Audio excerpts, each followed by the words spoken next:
Hello नमस्ते सम्पूर्णमा मेरो युट्युब च्यानलमा स्वागत छ सम्पूर्णलाई। आज चाहिँ छोटो भिडियो बनाउन गइरहेको छु। म चाहिँ अहिले बाहिर छु हैन, बाहिर छु। अहिले हाल नेपालमा चाहिँ के भइरहेछ भन्दाखेरि अब आन्दोलन हैन, हिजो अस्ति भर्खरै पनि आन्दोलन भयो, निकै ठुल्ठुलो आन्दोलन भए, त्यसमा धेरै मान्छेहरू बिते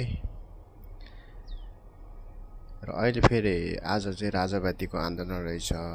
आन्दोलन गरेर नेपाल चाहिँ अब सकिने भयो के, आन्दोलन गरेर नेपाल सकिने भयो।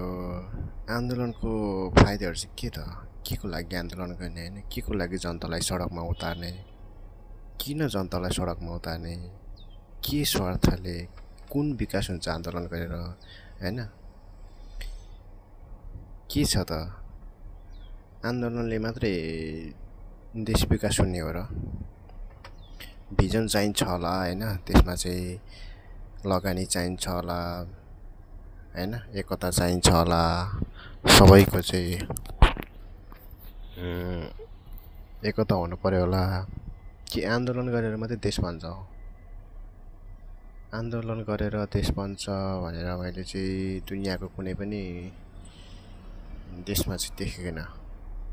आन्दोलनले देश बन्ने हैन, आन्दोलनले चाहिँ उग्र भन्ने, जनतालाई भड्काउने, बजाउने, लडाउने, यो मेरो त्यो मेरो भन्नेतिरमा चाहिँ आन्दोलनले त्यो गति लिन्छ।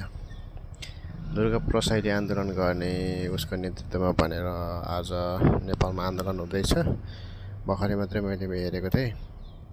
तर के को विषयमा आन्दोलन गरे त उनीहरूले हैन? के छ त नेपालमा आन्दोलनको विभिन्न कारणहरू? किन आन्दोलन गर्नुपर्ने? बरु त्यो आन्दोलन गर्ने मान्छे उतार्ने, एक दिन आन्दोलन गरेको छ, भोलिपल्ट चुपचाप कता हराएको छ। ती मान्छेहरूलाई चाहिँ बरु विभिन्न उत्पादनमा लगाउने हैन, विभिन्न चाहिँ आर्थिक उत्पादन हैन, विभिन्न टेक्नोलोजी, ती कुराहरूलाई प्रोत्साहन गर्नु नि। कस्तो आन्दोलन गरेको, खालि यो मान्छे चाहियो अरे, यो मान्छे ल्याउनुपर्छ अरे, त्यो मान्छे भएन अरे, कुन मान्छे चाहिएको, कुन मान्छे ल्याउनु पर्ने, कस्तो खालको दिमाग, अचम्म छ। यो कारणले हाम्रो नेपाल चाहिँ अगाडि बढ्न सकेन है। म चाहिँ यो भन्छु, अब विदेशमा रहने नेपालीलाई त पक्कै पनि थाहा छ कि नेपाल कति विकास भएको छ र कति विकास हुँदैछ भन्ने कुरा। तर नेपालमै बसेर त्यो एउटा चाहिँ हैन,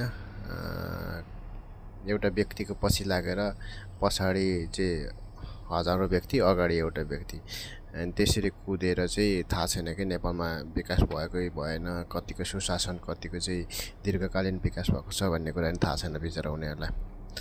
एकचोटि विदेशको विकास हेर, अनि थाहा हुन्छ कि नेपाल कस्तो, कुन अवस्थामा रहेछ भनेर हैन। चाइना र भारतलाई हेर्ने भने नेपाल त भर्खर जन्मिँदै मात्रै छ क्या हैन।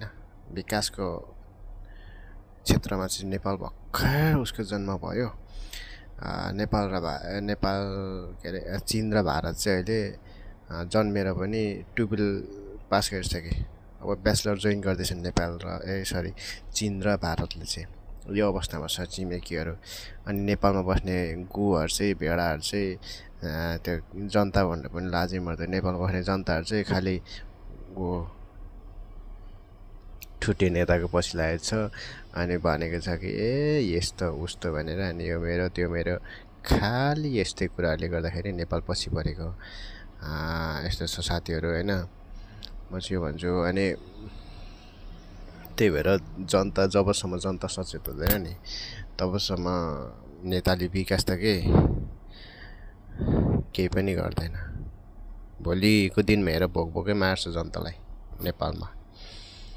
विदेशको गुलामी नभई नेपालीले अहिलेसम्म खाना पनि मजाले पाउँदैन क्या, त्यो अवस्था छ नेपालको। अनि के को यो मान्छे आउनु पर्यो, त्यो मान्छे आउनु पर्ने सडकमा उत्रेको क्या जनताहरू, बेकारको हावा। जनताले नबुझेमा नेताले कहिले पनि बुझ्दैन क्या, त्यो साथी हो हैन। त्यही भएर नेताको पछि लाग्न छोडौँ, आन्दोलनको पछि लाग्न छोडौँ, विभिन्न चाहिँ नराम्रो बाटोमा नलागौँ हैन। नेपाली जनताहरूले जतिसम्म बुझ्छन् त्यति नै नेपाल छिटो उँभो लाग्ने हो। नेपाली जनताले जब बुझ्दैनन् तबसम्म नेपाल उँभो लाग्दैन। हामी जस्ता युवाहरू विदेशी बाध्य हुनुपर्छ। हामी जस्तो युवा पनि नभएर भोलिको दिनमा चाहिँ 40-45 वर्ष पुगेको अधवैसे होइन वृद्ध हुन लागेको हाम्रो दाजुभाइ हाम्रो चाहिँ बाआमाहरू पनि विदेशी बाध्य हुनुपर्छ हेर्दै जानु।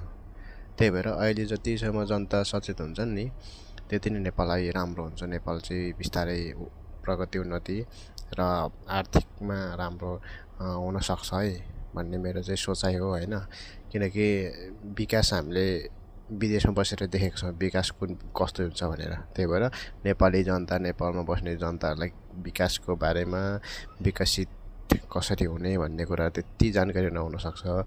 त्यही भएर सोच्ने अझै समय छ।